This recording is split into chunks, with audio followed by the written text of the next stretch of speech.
Okay, so let's dive into this. You probably saw the news, um, maybe those striking images Oh recently. yeah, the Mexican tall ship, the ARM Cuauhtémoc, hitting the Brooklyn Bridge in New York. Pretty unbelievable. Exactly. That was Saturday, May 17th. Apparently, its masts actually struck the bridge. Some even snapped off. Yeah, the report sounded quite serious. There were, what, 277 people on board? That's right. And tragically, initial reports mentioned 2 crew members dead and 19 needing medical attention. It's still under investigation, naturally. Mm-hmm.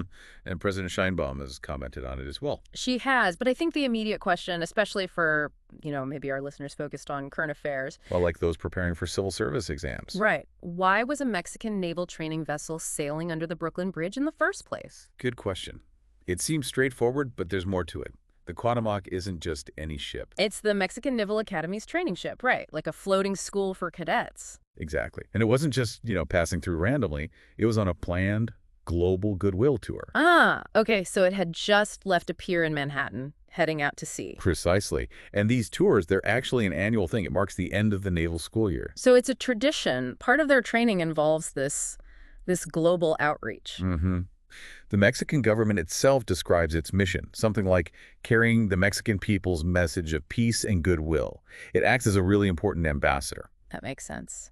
And this year's trip sounded quite ambitious. It really was. Started in Acapulco on the Pacific side. Then sailed all the way to New York, where they even welcomed visitors on board, I read. Yes, and the plan was huge. 22 ports, 15 countries, over 254 days. Wow.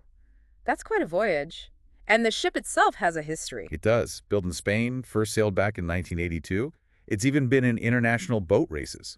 It's a big vessel, nearly 300 feet long. Okay, so a modern ship with a job to do, but also a past, which I suppose brings us neatly to the name, Cuauhtémoc. Right. The name itself is packed with history. For anyone not familiar who is Cuauhtémoc, why name a ship after him? Well, Cuauhtémoc was the last Aztec emperor, ruled for only about a year, maybe 1520 to 1521. A short reign, then. Very short. His death came after he was captured by the Spanish conquistadors. And that event, well, it marked the beginning of 3 centuries of Spanish colonial rule in Mexico, a massive historical turning point. And the key Spanish figure here is Hernán Cortés, isn't he? Absolutely. Cortés led the expedition that ultimately brought down the Aztec Empire. It's complex.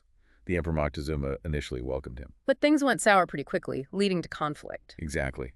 So what happened was the Aztecs eventually demanded the Spanish leave. In all that chaos, Moctezuma died. Then came his successor. Yes, Cuitlahuac. He also fought the Spanish, but then something else hit hard. Smallpox. Ah, the diseases brought by the Europeans. Devastating. It killed huge numbers of Aztecs, including Cuitlahuac himself. And that's when Cuauhtémoc stepped up into this crisis. Precisely. He became the new emperor and led this incredibly brave 4-month defense of the capital, Tenochtitlan, which is modern-day Mexico City, of course during the Spanish siege. 4 months. So even though his reign was short, his significance comes from that resistance. Exactly that. He's revered as the last leader of this powerful empire, standing firm against colonial invasion. There are even stories, traditions, that he was tortured to reveal where Aztec treasures were hidden. So his legacy is really about defiance, about protecting what was theirs before colonization. Mm-hmm.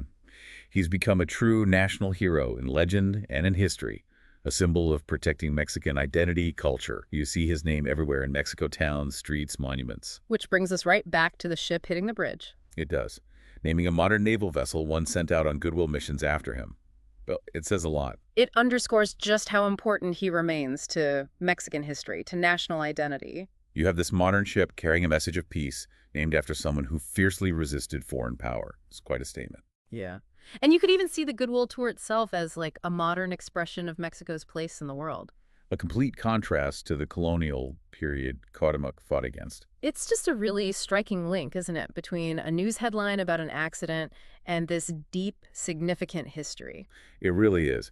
It shows how history isn't just in the past. It constantly echoes in the present. And for those of you perhaps preparing for the UPSC exams, this is a perfect example, really. It shows that intersection of current events and history. Understanding the historical context gives so much more depth to contemporary issues. Absolutely. It leaves you with a question to ponder, doesn't it? Which is? What message does a nation send when it names its ambassadorial training ship meant for peace and goodwill, after a leader celebrated for resisting foreign dominance.